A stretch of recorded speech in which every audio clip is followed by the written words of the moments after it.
నకిలీ విత్తనాల రవాణా విక్రయాలపై ప్రత్యేక నిఘా ఉంచామని, నకిలీ విత్తన అక్రమార్కులపై పీడీ యాక్ట్ అమలు చేస్తామని Ramagundam police commissioner M Srinivas హెచ్చరించారు.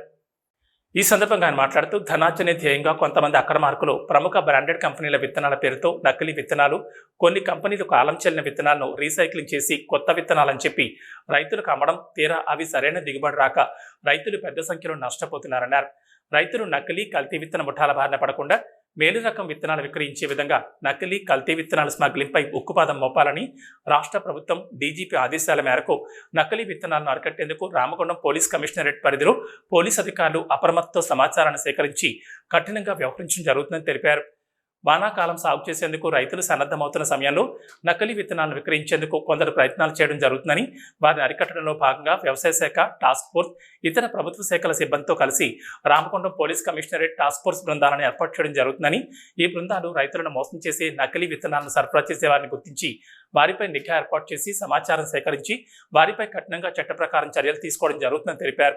రామగుండం పోలీస్ కమిషనరేట్ పరిధి పెద్దపల్లి, మంచిర్యాల జిల్లాలో గల విత్తన ఎరువుల దుకాణాలను, గోడౌన్లను ఆకస్మికంగా తనిఖీలు, అనుమానం వచ్చిన విత్తనాల శాంపిల్స్ వెంటనే పరీక్షలకు పంపించడం, రవాణా వాహనాలను కూడా ఆకస్మికంగా తనిఖీలు చేయడం జరుగుతుందని, లైసెన్సులు లేకుండా వ్యాపారం చేసే వారిపై, నకిలీ విత్తనాలు విక్రయించే వారిపై కూడా కేసులు నమోదు చేయాలని అధికారులకు ఆదేశాలు జారీ చేయడం జరిగిందన్నారు. రైతులకు నాణ్యమైన విత్తనాలు అందేలా చర్యలు, ప్రభుత్వ అనుమతి పొందిన సంస్థల నుంచి విత్తనాలు వినియోగించేలా ప్రతి పోలీస్ స్టేషన్ పరిధిలో రైతులకు అవగాహన కల్పిస్తున్నామన్నారు.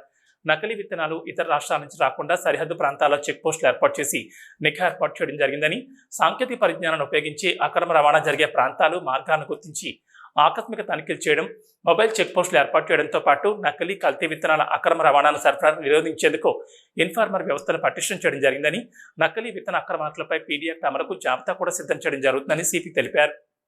బ్రిటన్లో షార్ట్ బ్రేక్ తీసుకుందాం.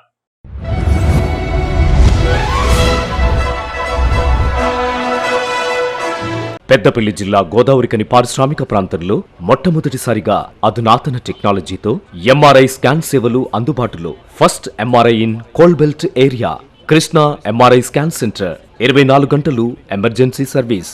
Krishna MRI scan centre, Lakshminagar, Godavarikhani. మా వద్ద MRI brain, whole spine, whole abdomen, MRCP, urogram, renal angiogram, ఇవే కాకుండా బాడీకి సంబంధించిన అన్ని రకాల ఎంఆర్ఐ స్కాన్స్ మా వద్ద చేయబడును. Krishna MRI scan centre, Lakshminagar, Godavarikhani. Contact 888646 777 990 855 2928. Krishna neuro super speciality hospital, Lakshmi Nagar, Godavarikhani. మొట్టమొదటిసారి న్యూరో ఫిజిషియన్ వైద్య సేవలు ఇప్పుడు మన గోదావరికన్లోని doctor Subhash Boin, MDDM, neuro physician, gold medalist, మెదడు, వెన్నుముక మరియు నరాల వ్యాధుల ప్రత్యేక వైద్య నిపుణులు. కృష్ణా neuro super speciality hospital, Lakshmi Nagar, గోదావరికని. Cell number 84999333 9989497898.